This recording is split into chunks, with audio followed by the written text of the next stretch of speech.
Secret billionaire episode 1। अभिमान का phone बजता है। हेलो, कौन? क्या? अभिमान जोर से चिल्लाता है। उसकी आंखें चमक रही हैं, चेहरे पर हल्की सी मुस्कुराहट है। फोन कट जाता है और अभिमान उसे अपनी जेब में रखकर निकल पड़ता है अगले ऑर्डर को ड्रॉप करने के लिए। The Bansal villa, greater Kailash, Delhi. Sir, आपका ऑर्डर है। अभिमान ने ऑरेंज कलर की टी शर्ट पहनी है जिस पर बड़े बड़े अक्षरों में लिखा है स्विगी।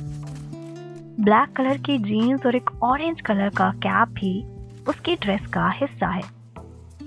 गेट के सामने अभिमान एक बड़ी सी स्माइल चेहरे पर सजाए ऑर्डर को हाथ में लिए खड़ा है। अभिमान का एक रूल है, वह जब भी किसी को ऑर्डर देता तो हंसते हुए चेहरे के साथ देता, क्योंकि वह मानता है कि खाना मुस्कुराते हुए चेहरे के साथ खिलाने से माँ अन्नपूर्णा खुश होती है। इस बार भी वह हाथ में ऑर्डर पार्सल लिए मुस्कुराते हुए चेहरे के साथ गेट के बाहर खड़ा है। लेकिन दरवाजा खुलते ही अभिमान के चेहरे की हंसी कुछ ही सेकंड्स में गायब हो जाती है और सदमे में बदल जाती है। जिस विला में वह अपना ऑर्डर देने गया है, उसी विला में उसकी आंखों के सामने उसकी बीवी शैली खड़ी है। शैली को अपने सामने इस तरह से देखकर अभिमान बहुत हैरान हुआ। इससे पहले कि अभिमान अपनी बीवी से कुछ पूछ पाता, कुछ कह पाता, उसके पीछे से एक आवाज आती है, बीबी, ऑर्डर पिक कर लिया? आधे बदन नंगा, सिर्फ लोअर पहने, तंदुरुस्त शरीर और हल्के गहरे रंग का शख्स दरवाजे पर आता है और शैली की कमर को पकड़ लेता है। अपनी बीवी को किसी और की बाहों में बाथरोब में देखकर तो अभिमान के पैरों तले जमीन ही खिसक जाती है।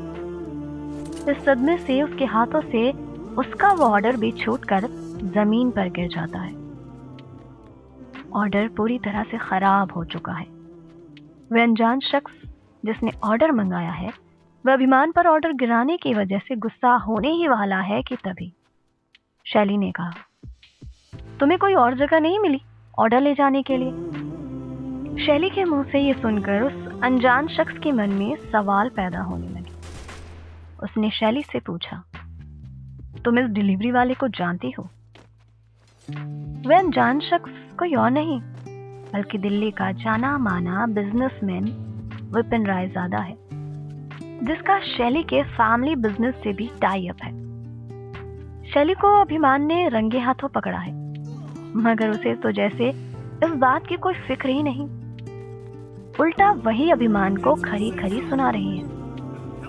विपिन रायजादा को जब ये मालूम हुआ कि अभिमान शैली का हस्बैंड है, तो वह हल्की सी एविल स्माइल के साथ कहने लगा, सोचा तो था कि तुम पर मेरा फेवरेट चिकन सूप गिराने के लिए पुलिस केस कर दूं, लेकिन क्योंकि तुम हमारी जान के हस्बैंड हो तो चलो तुम्हें माफ कर देते हैं, लेकिन एक शर्त पर। तुम्हें मुझसे मेरा ऑर्डर और मेरा मूड दोनों खराब करने के लिए पैरों पर झुककर माफी मांगनी होगी।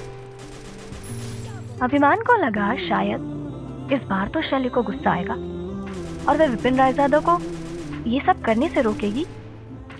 लेकिन अभिमान को हैरत तब हुई जब विपिन की इस घटिया शर्त पर शैली भी हामी भरने लगी और कहने लगी, विपिन दिल्ली के जानी माने बिजनेस टाइकून है और तुम्हारी औकात नहीं है कि तुम इन्हें नाराज भी कर सको, इसीलिए चुपचाप इनके पैर पकड़कर माफी मांगो और दफा हो जाओ यहाँ से। अभिमान ने विपिन की शर्त मानने से इनकार कर दिया और उसके चेहरे पर एक जोरदार घूंसा मारने के लिए आगे बढ़ा। तभी शैली दोनों के बीच आ गई और अभिमान को जोर से लताड़ दिया। एक मामूली सी डिलीवरी वाले, तुम्हारे अंदर इतनी हिम्मत आई कहां से? तुम्हारी हिम्मत कैसे हुई मेरे दोस्त पर हाथ उठाने की? शैली की बातें अभिमान के दिल पर तीर की तरह चुभ रही हैं। अभिमान की आंखों में पानी के साथ गर्म अंगारे जैसे धधक रहे हैं। वह गुस्से में कहने लगा, शैली, हमारी शादी को इतने साल हुए, तुम मुझसे हर काम करवाती रही, घर में नौकरों सा बर्ताव किया। मैंने कुछ नहीं कहा। हमारी शादी को इतने साल हुए, मगर हम कभी एक बिस्तर पर नहीं सोए। फिर भी मैंने तुम्हें कुछ नहीं कहा। लेकिन आज जो कुछ मेरी आंखों ने देखा, वह मैं तो क्या, तुम भी कभी नहीं भूल पाओगी। एक दिन तुम जरूर पछताओगी। इतना कहकर अभिमान गुस्से में वहां से निकल गया। शैली के लिए तो ये शादी महज कॉन्ट्रैक्टेड है, मगर अभिमान शैली से बहुत ही प्यार करता है। शैली की फैमिली में भी अभिमान की कोई रिस्पेक्ट नहीं करता। शैली को जिन हालातों में अभिमान ने देखा था, वह भुला ही नहीं पा रहा। उसकी आंखों के सामने बार बार वही मंजर आ रहा है। वो ऐसा कैसे कर सकती है? वो हमारी शादी को ऐसे बर्बाद कैसे कर सकती है? अभिमान बीच सड़क पर रो रो कर ये सब कह रहा है। आंसू भले ही उसकी आंखों से छलक रहे हैं, लेकिन रो उसका दिल रहा है। अभिमान का अब काम में मन नहीं लग रहा, लेकिन वह अपने काम को बड़ी शिद्दत से करता है। इसीलिए सारे ऑर्डर्स को ढंग से पिकअप एंड ड्रॉप किया। रात को अभिमान अपने घर वापस आए। उसने देखा उसके घर का दरवाजा खुला है। अंदर से टीवी की आवाज आ रही है। उसने बिना नॉक किए ही घर के अंदर एंट्री ले ली तो देखा शैली हॉल में बैठी टीवी देख रही है।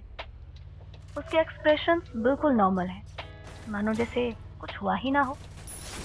अभिमान शैली को इतना सहज देखकर हैरान है। अभिमान के हाथ में हेलमेट है और टेकआउट ऑर्डर का बैग भी उसके कंधों पर पड़ा है। वह एक टुकटुकी लगाए सिर्फ शैली को देखे जा रहा। जब शैली को एहसास हुआ कि अभिमान आ चुका है और उसे घूर रहा है, तो उसने गुस्से में कहा, ऐसे क्या घूर रहे हो मुझे? पहली बार देखा है क्या? अभिमान को समझ नहीं आ रहा है कि शैली ऐसा बर्ताव क्यों कर रही है। उसके दिल और दिमाग में बहुत सारे सवाल हैं। अभिमान ने सोचा था कि शायद घर पहुंचकर शैली उससे माफी मांगे और सुबह जो कुछ हुआ उसको एक्सप्लेन करने की कोशिश करे, लेकिन शैली तो बहुत नॉर्मल बिहेव कर रही है, मानो जैसे कुछ हुआ ही ना हो। अभिमान से रहा ना गया और उसके दिमाग के सारे सवाल उसकी जुबान पर आ गए। सुबह जो कुछ हुआ तुम्हें उसका जरा पछतावा नहीं? शैली ने जवाब दिया, तुम्हें लगता है कि होना चाहिए? शैली के इस नॉर्मल से आंसर को अभिमान पचा नहीं पा रहा। शैली, तुम्हें जरा भी ख्याल नहीं कि मेरे दिल पर क्या बीत रही होगी? कम से कम सॉरी ही कह देती। अभिमान के मुंह से सॉरी वर्ड सुनकर शैली को गुस्सा ही आ गया और शैली ने कहा, सॉरी माय फुट, मैं तुमसे माफी मांगूंगी। अरे तुम तो इतने बेशरम हो कि सुबह जो कुछ तुमने किया उसके बाद एक सॉरी तक कहना गवारा नहीं समझा, ना मुझे ना विपिन को। क्या सोच रहा होगा विपिन मेरे बारे में? तुम्हारी तो वैसे भी कोई इज्जत नहीं है, कम से कम मेरी ही इज्जत का ख्याल कर लेते। अभिमान ने रोते हुए कहा, तुम्हें अब भी विपिन की पड़ी है, और जो मेरा दिल दुखाया है तुमने, उसका कुछ नहीं। अभिमान अब और ज्यादा दुख बर्दाश्त नहीं कर सका और उसने शैली से तलाक लेने की बात कर दी। तुम्हें मेरे साथ रहने में तकलीफ होती है ना, तो मैं तुम्हें आजाद कर देता हूँ और तलाक दे देता हूँ। शैली को अभिमान की बातों पर और गुस्सा आया और वो कहने लगी, इतनी सी बात पर तुम मुझे तलाक दोगे? तुम्हारी औकात ही क्या है कि तुम मुझे छोड़ोगे? जब रिश्ता चलता नहीं है ना, तो उसे घसीटा नहीं जाता। इतना कहकर अभिमान घर से बाहर निकल गया और पूरी रात अपने दोस्त के घर पर ही बिताई। अगले ही दिन शैली की दादी माँ की 80वीं सालगिरह है। शैली का पूरा परिवार उसकी दादी माँ की सालगिरह के लिए होटल हयात में इकट्ठा हुआ है। शैली के फादर मिस्टर ओम प्रकाश भल्ला, उसकी माँ मिसेस शीना, उसके चाचा जी राजीव, उसकी चाची अंजलि, उसके कजिन्स एंडी और माही भल्ला। शैली के परिवार के सभी लोग अभिमान को एक नौकर की तरह ही ट्रीट करते हैं। शैली की दादी मिसेस भल्ला अपने ज्यादातर काम अभिमान से ही कराती है। पार्टी में हर कोई है, मगर अभिमान नहीं है। शैली की दादी को एक वेटर जब ड्रिंक देने आया तो गलती से उनकी ड्रेस पर जूस गिर गया, जिसके बाद मिसेस भल्ला बहुत नाराज हुई। शैली की मदर ने दादी की केयर टेकर को आवाज लगाई, लेकिन दादी गुस्से से चिल्लाकर बोली, कहाँ है वो निकम्मा? सिर्फ उसी को बोलो यहाँ आए और मेरे कपड़े साफ करे।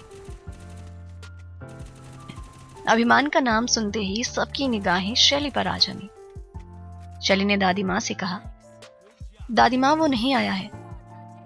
ये सुनते ही दादी माँ को बहुत गुस्सा आया और कहने लगी, वो निखट्टू मेरे बुलावे पर नहीं आया? आखिर ऐसे कैसे?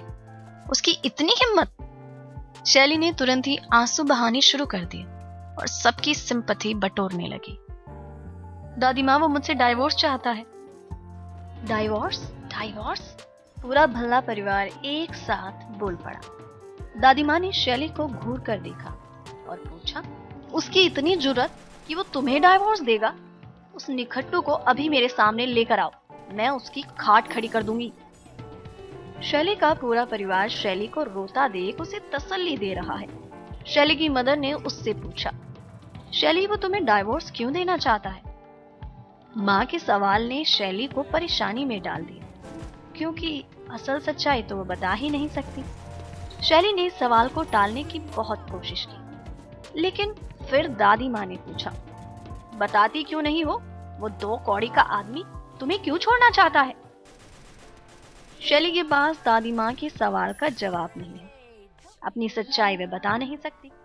जब दादी ने ज्यादा जोर दिया तो शैली ने कहा, कल मैंने उसे किसी लड़की के साथ रंगी हाथों पकड़ लिया दादी माँ, और जब उसकी सच्चाई मेरे सामने आ गई तो वो अब मुझसे छुटकारा पाना चाहता है।